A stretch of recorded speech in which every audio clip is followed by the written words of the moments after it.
la dialectique de la spiritualisation. Dans aucune œuvre, le moment de l'esprit n'est un étang. Il est en chacune quelque chose qui devient et se constitue.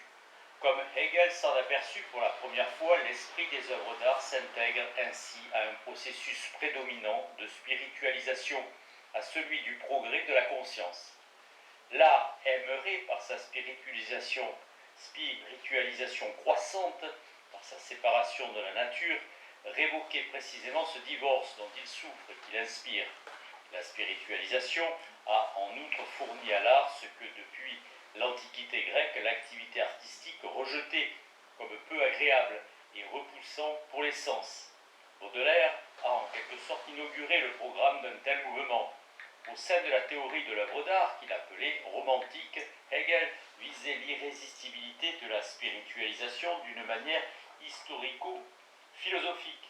Depuis, tout ce qui plaît au sens est en outre tout attrait offert par le sujet et rejeté dans le pré artistique.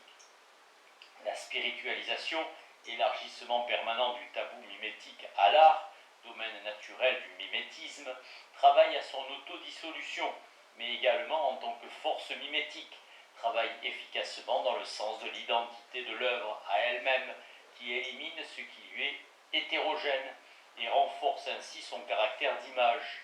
L'art n'est pas imprégné d'esprit. Celui-ci suit ces œuvres là où elles veulent et libère leur langage immanent. Néanmoins, la spiritualisation n'est pas libérée du nombre qui nécessite sa critique. Plus la spiritualisation est devenue substantielle dans l'art, plus elle a, tant dans la théorie de Benjamin que dans la poétique de Beckett, énergiquement renoncé à l'esprit, à l'idée, mais en se cramponnant à l'exigence que tout doive devenir forme, elle se fait complice de la tendance qui liquide la tension entre l'art et son autre. Seul l'art radicalement spiritualisé est encore possible, tout autre est puéril. Cependant, la puérilité semble constamment contaminer l'existence même de l'art. La satisfaction sensible est soumise à une double attaque. D'une part, sous l'influence de la spiritualisation de l'œuvre d'art, l'extérieur devient de plus en plus l'apparition d'un intérieur et doit passer par l'esprit. D'autre part, l'absorption d'éléments rebelles, de couches matérielles, contrarie l'effet de la consommation culinaire, même si celle-ci, au sein de la tendance générale idéologique qui est de s'intégrer, ce qui lui résiste, se dispose à absorber ce dont elle a horreur. Dans l'histoire primitive de l'impressionnisme, chez Manet, la pointe polémique de la spiritualisation n'était pas moins aiguë que chez Baudelaire. Plus les œuvres d'art s'éloignent de la naïveté de la simple jouissance, plus prévaut ce qu'elles sont en elles-mêmes, ce qu'elles présentent au contemplateur, même idéal. Les réactions de celui-ci en deviennent d'autant plus indifférentes. La théorie kantienne du sublime anticipe dans le beau naturel cette spiritualisation que seul l'art réalise.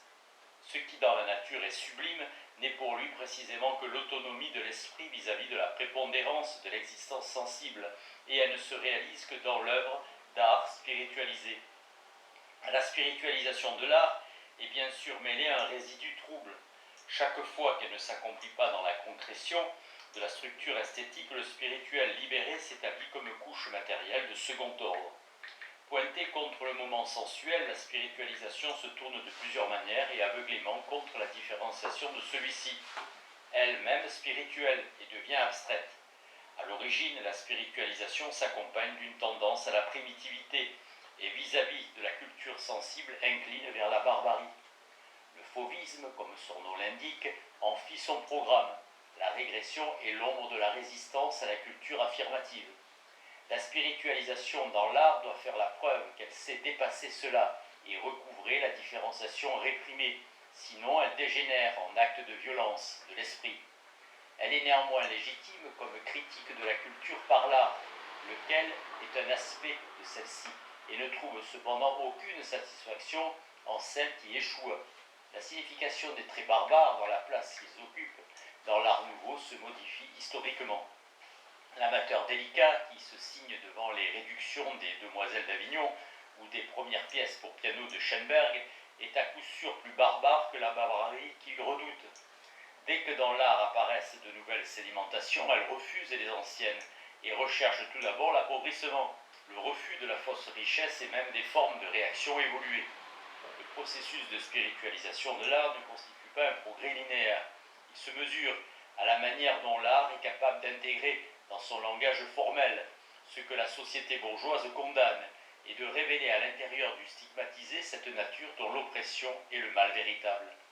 L'indignation qui persiste en dépit de toute exploitation culturelle à l'égard de la laideur de l'art moderne est, dans tous les idéaux emphatiques, ennemie de l'esprit.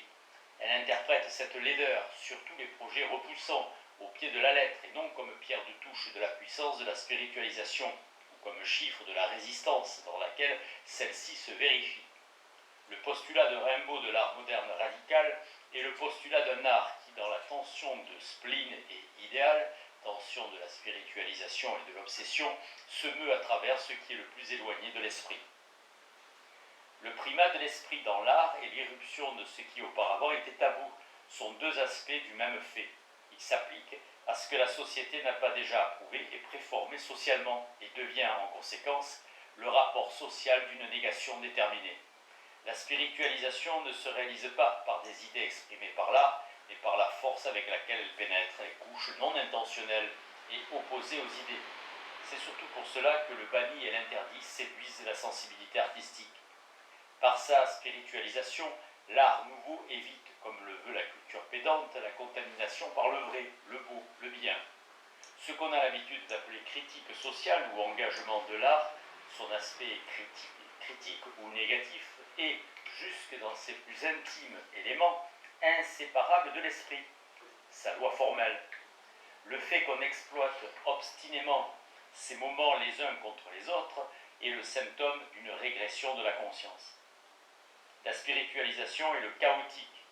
Les postulats suivant lesquels l'art devrait apporter l'ordre, notamment un ordre concret, sensible et non une classification abstraite dans la diversité chaotique de l'apparaissant ou de la nature même, suppriment de façon idéaliste le but de la spiritualisation esthétique, c'est-à-dire faire que se réalise ce qui est propre aux figures historiques du naturel et de sa subordination. Conformément à cela, la position du processus de spiritualisation vis-à-vis du chaotique possède son indice historique. On a dit à différentes reprises, et en premier lieu Karl Kraus, que dans la société totale, l'art devait introduire le chaos dans l'ordre plutôt que l'inverse. Les aspects chaotiques de l'art, qualitativement nouveaux, entrent seulement à première vue en conflit avec celui-ci, avec son esprit. Ils sont les chiffres de la critique de la seconde nature qui est médiocre. L'ordre est en vérité aussi chaotique que cela. Le moment chaotique et la spiritualisation radicale convergent dans le refus de la platitude des représentations bien ouvragées de l'existence. L'art spiritualisé à l'extrême, tel qu'il est depuis Mallarmé, et le chaos onirique du surréalisme sont en cela beaucoup plus près l'un de l'autre que ces écoles n'en ont conscience. Il existe du reste des liens entre Breton jeune et le symbolisme, ou encore entre Georges et les premiers expressionnistes allemands qui le provoquaient. Dans son rapport au non dominé, la spiritualisation est antinomique. C'est parce qu'en même temps elle limite à chaque fois les moments sensibles que l'esprit devient pour elle funestement un être sui generis et travaille également par là selon sa tendance immanente contre l'art. La crise de l'art est précipitée par la spiritualisation qui s'oppose à ce que les œuvres d'art soient bradées comme valeur d'attrait. Elle devient la force antagoniste de la roulotte des comédiens et musiciens ambulants, des proscrits de la société, mais aussi forte que soit la nécessité pour l'art de se débarrasser de sa part de spectacle et sur le plan social de ce qui autrefois le privait d'honorabilité, il n'existe pourtant plus là où cet élément est complètement supprimé et ne peut cependant lui réserver aucune place. Aucune sublimation ne réussit si elle ne conserve pas ce qu'elle a sublimé. De la réussite à cet égard de la spiritualisation de l'art dépend soit sa survivance, soit le fait que la prophétie hegelienne de sa fin se réalise, prédiction qui, dans le monde tel qu'il est devenu, aboutirait à la confirmation ou à l'accentuation non réfléchie et réaliste, au sens détestable du terme, du statu quo. Vu sous cet aspect, le salut de l'art est éminemment politique, mais il est aussi incertain en soi qu'il est menacé par le cours des choses. Le caractère intuitif de l'art est aporétique. La compréhension de la spiritualisation croissante de l'art en vertu du déploiement de son concept non moins que celui de sa position vis-à-vis de la société se heurte au dogme qui sous-entend toute l'esthétique bourgeoise, celui de son caractère intuitif. Il était déjà impossible chez Hegel de concilier les deux points de vue, et les premières prophéties sombres sur l'avenir de l'art en furent la conséquence. Kant a déjà formulé la norme du caractère intuitif au paragraphe de la critique du jugement, et beau ce qui plaît universellement sans concept. Le sans concept peut être associé à l'agréable en tant que dispense de ce travail et de cet effort que le concept n'imposait pas seulement depuis la philosophie hegelienne. Tandis que l'art, depuis longtemps, reléguait l'idéal de satisfaction parmi les vieilleries. La théorie n'avait pas voulu renoncer au concept d'intuition, souvenir de l'hédonisme esthétique ancestral, alors que depuis longtemps, toute œuvre d'art, même la plus ancienne, exige le travail de contemplation, dont la doctrine du caractère intuitif voulait dispenser. La progression de la médiation intellectuelle dans la structure de l'œuvre d'art, où cette médiation doit dans une large mesure réaliser ce que faisaient jadis les formes prédonnées, restreint cet immédiat sensible dont la substance constituait le caractère purement intuitif des œuvres d'art. Mais la conscience bourgeoise se retranche en elle parce qu'elle sent que seul cet aspect intuitif reflète l'absence de faille et la capacité des œuvres qui ensuite, même par quelque biais que ce soit, est de nouveau mise à l'actif de la réalité à laquelle répondent les œuvres.